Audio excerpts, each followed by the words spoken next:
Viewers, Assalamu alaikum. This is Abdul Basit Jakwani. You are watching channel Real Estate with ABJ.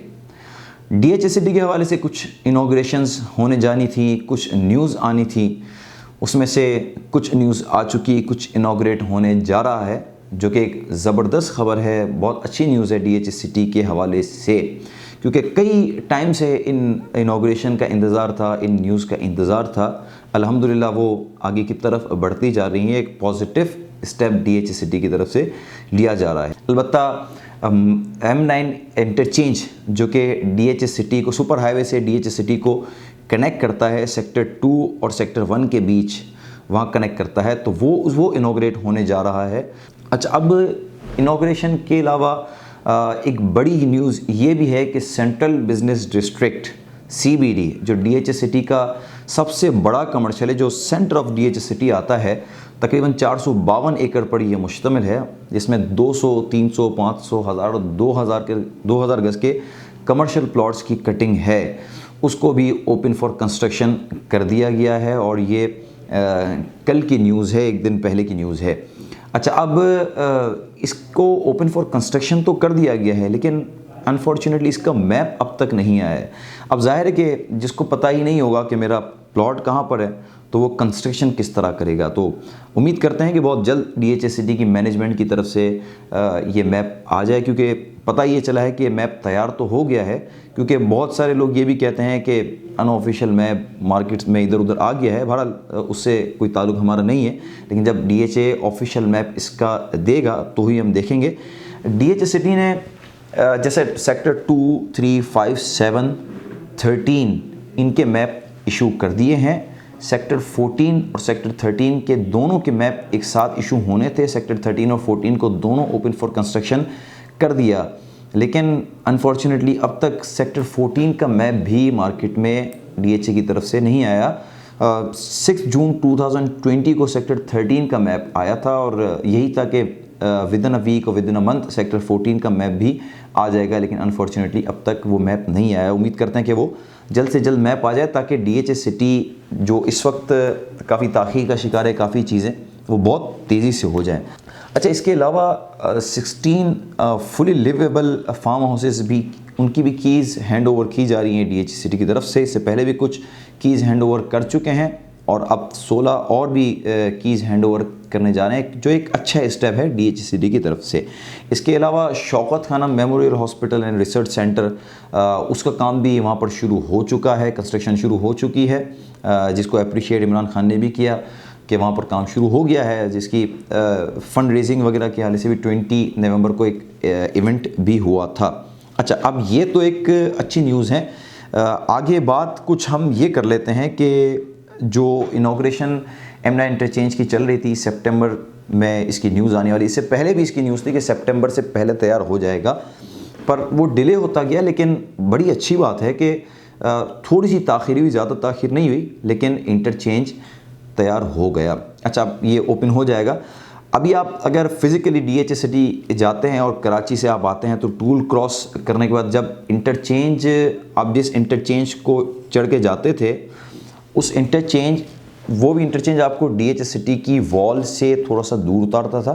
वहाँ से फिर आप तकरीबन 2.5 kilometre की ड्राइव पर DHCD के मेन गेट पे पहुँचते थे, और उसके बाद एंटर होते थे।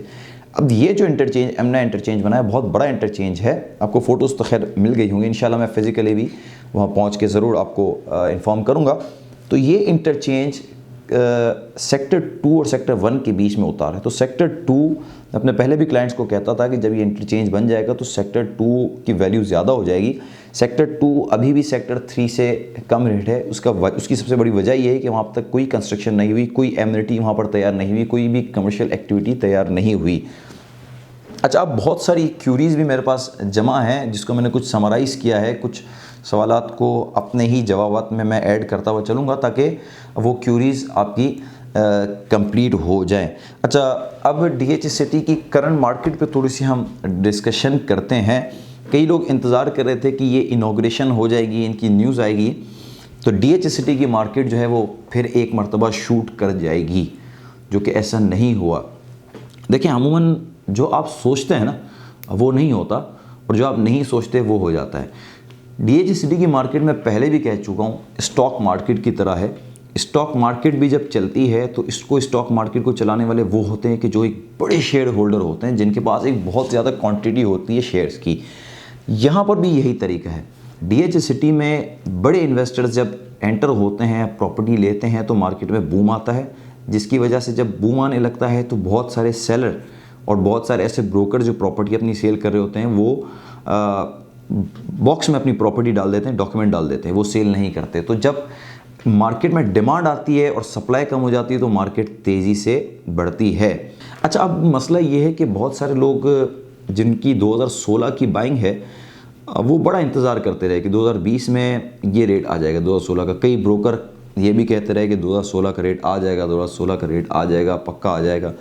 लेकिन देखिए 2016 की रेट में और जो मंदी लास्ट गुजरी 2020 की अगस्त से पहले जो तेज़ी आई, उससे पहले जो मंदी थी, उसमें और उस रेट में तकरीबन 50% का डिक्लाइन आ चुका था। 2016 में अगर सेक्टर 3A की सपोज़ करें, मैं मिसाल देता हूँ कि 1,80,00,000 रुपये का प्लॉट था, तो सेक्टर 3A में अच्छा प्लॉट आपको 92 लाख रुपये का मिल जाता था।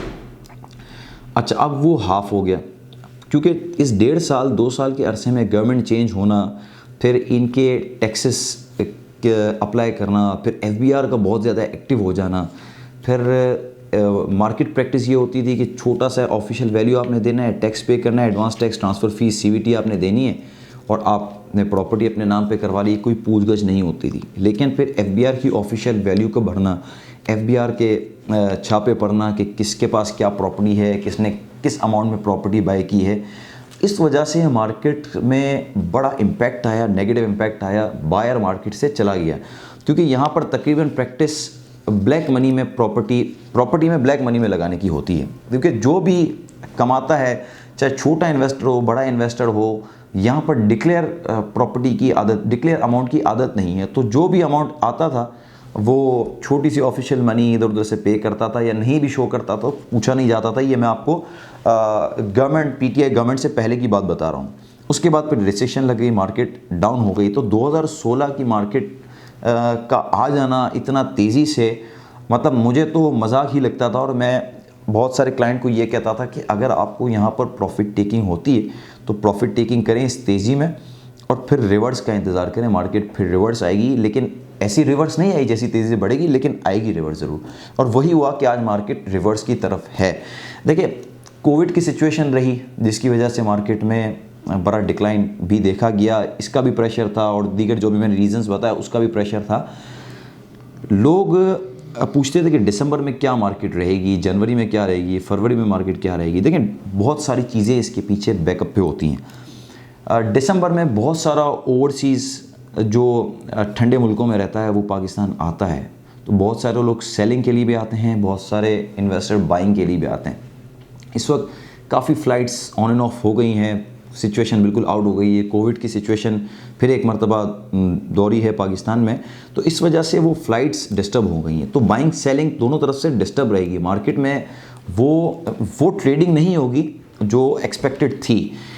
हाँ, अलबत्ता दिसंबर मुझे लगता है कि थोड़ी सी मार्केट स्लो रहेगी, हो सकता है कि थोड़ी सी बैकफुट पे रहे, हो सकता है थोड़ी सी स्टेबिलिटी में भी रहे। तो अब जो शख्स ये सोच के बैठा है कि यार अभी ले लूँ और दिसंबर जनवरी में बेच दूँ, 2 महीने के गैप से मार्केट बढ़ जाएगी, तो इस उम्मीद पे डायरेक्ट प्रॉपर्टी ना लें। प्रॉपर्टी होल्डिंग का आपके पास टाइम होना चाहिए। जब आप प्रॉपर्टी लें तो आपके पास मेंटली प्रिपेयर रहे कि मेरे पास 1 साल का होल्डिंग पीरियड होना चाहिए। इसमें मार्केट नीचे भी हो सकती है, ऊपर भी हो सकती है, हिम्मत रखनी पड़ती है। देखें, ऊपर मार्केट आई, इसके बाद 15% 20% का फिर डिक्लाइन है, 40% 50% मार्केट ने जंप किया था कई सेक्टर्स में, उसके बाद फिर 20% का डिक्लाइन फिर आ गया। तो अब यहाँ पर प्रॉपर्टी एवरेज बनाने के लिए आप ले सकते हैं, लेकिन अगर बेचने वाला शख्स है जिसके पास अभी प्रॉपर्टी बेचने के लिए टाइम है, जिसके पास होल्डिंग पावर है, कहीं इसको पेमेंट नहीं करनी है, अर्जेंट पेमेंट की रिक्वायरमेंट नहीं है, तो वो इस वक्त अभी प्रॉपर्टी होल्ड कर सकता है। वो भी प्रॉपर्टी फ़िलहाल ना सेल करे।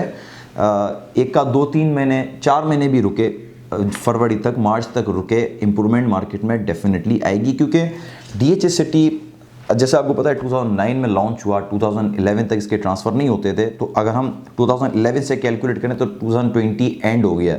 उस वक्त तक मार्केट में यही रहा, डेवलपमेंट इतनी खातिर खा नहीं देखी गई, क्योंकि देखें बहुत सारी वजूहत हैं। डीएचए की अपनी नेग्लिजेंसीज भी हैं बहुत सारी चीज़ों में। ज़ाहिर बात है कि फ़ंड के भी इशूज़ होते हैं, कई जगह ये भी होते हैं कि प्रॉपर्टी इन्होंने जो अलॉट की थी बहुत सस्ती प्रॉपर्टी अलॉट की, उसमें एक तेज़ी से काम कर लेना एक बड़ा एक ताज्जुब की बात होती है। तो इसलिए कई जगह ये भी इशूज़ आए। फिर डीएचए की तरफ से कोई फंक्शंस नहीं किए गए कि जो आम पब्लिक को बुलाया जाए। आज भी अगर डीएचए में कि इनॉग्रेशन वगैरह होता है तो वो हर एक ब्रोकर को इनवाइट नहीं करते, स्पेसिफिक जो इनकी एसोसिएशन में होते हैं, मैनेजमेंट वगैरह में होते हैं, तो वो जाते हैं।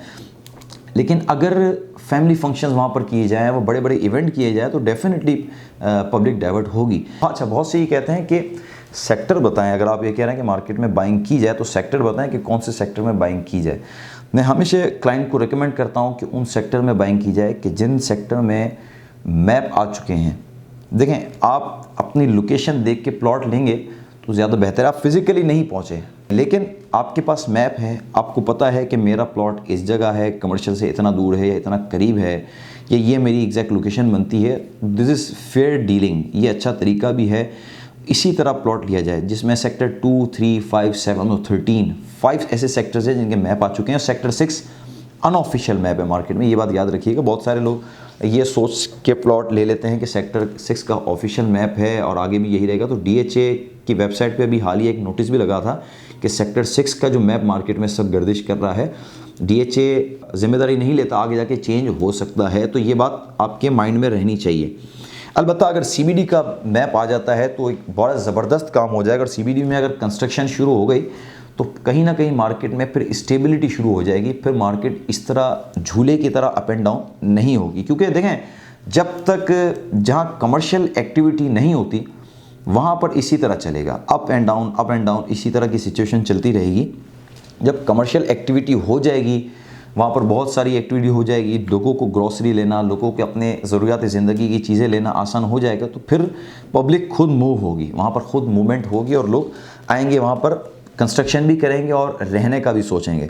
अच्छा, अब मेरी एक सोच है कि जो मलिर एक्सप्रेसवे की बात चल रही है, बहुत टाइम से तो इसकी न्यूज़ ही चल रही है, लेकिन जब मलिर एक्सप्रेसवे तैयार होगा तो उसका पॉजिटिव इम्पैक्ट ज़रूर मार्केट पे पड़ेगा। और अगर मलिर एक्सप्रेसवे पूरा तैयार हो जाता है तो डीएचसीटी की मार्केट मुझे बहुत अच्छी लगती है। देखिए, डीएचसीटी की मार्केट इस वक्त देखा जाए तो अभी भी हाई है। क्यों? क्योंकि डीएचए एक ब्रांड है। बहुत सारे लोग सिर्फ इन 3 अल्फ़ाबेट की वजह से प्रॉपर्टी लेते हैं, डिफेंस हाउसिंग अथॉरिटी, डीएचए, इन 3 अल्फ़ाबेट की ऐसे लेते हैं। इनको पता है इनका पैसा सेफ है।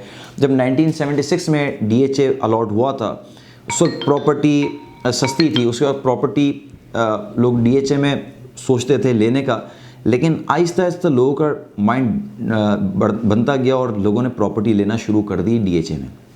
उसके बाद फिर डीएचए की प्रॉपर्टी आहिस्ता आहिस्ता हाथ से निकलती गई। मतलब बहुत सारे ऐसे सीनियर भी बताते हैं कि डिफेंस फेज़ 6 यानी खैबर इत्तेहाद पे खड़े होकर कहते थे कि वो फेज़ वहाँ फेज़ 8 है, वहाँ पर आपका प्लॉट है।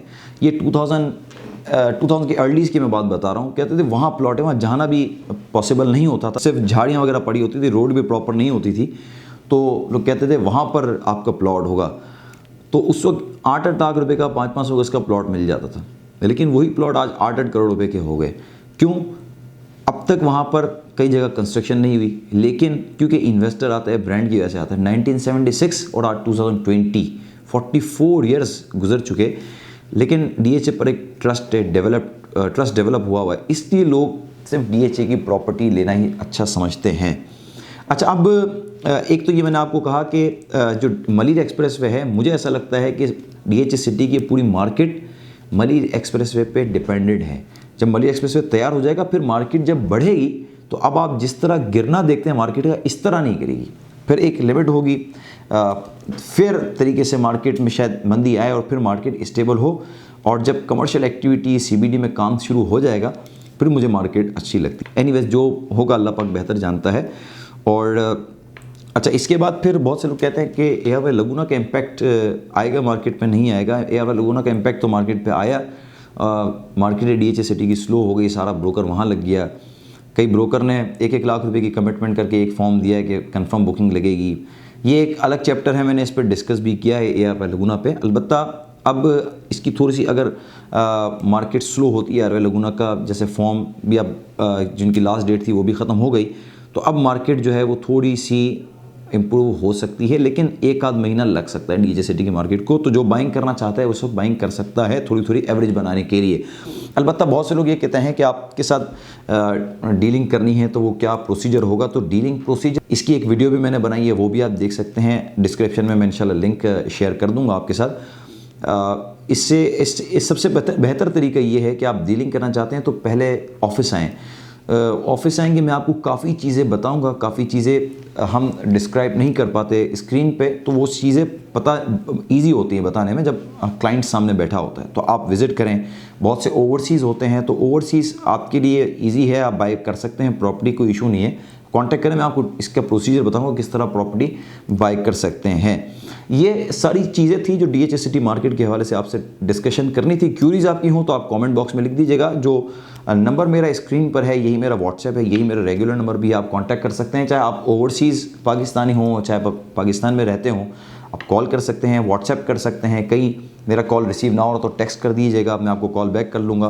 तो इंशाल्लाह जो भी आपकी क्यूरीज वगैरह हो तो आप कमेंट बॉक्स में लिख दीजिएगा। इंशाल्लाह नेक्स्ट वीडियो में आपसे फिर एक बार मिलते हैं। जब तक अपना बहुत ख्याल रखिएगा। अल्लाह हाफ़िज़।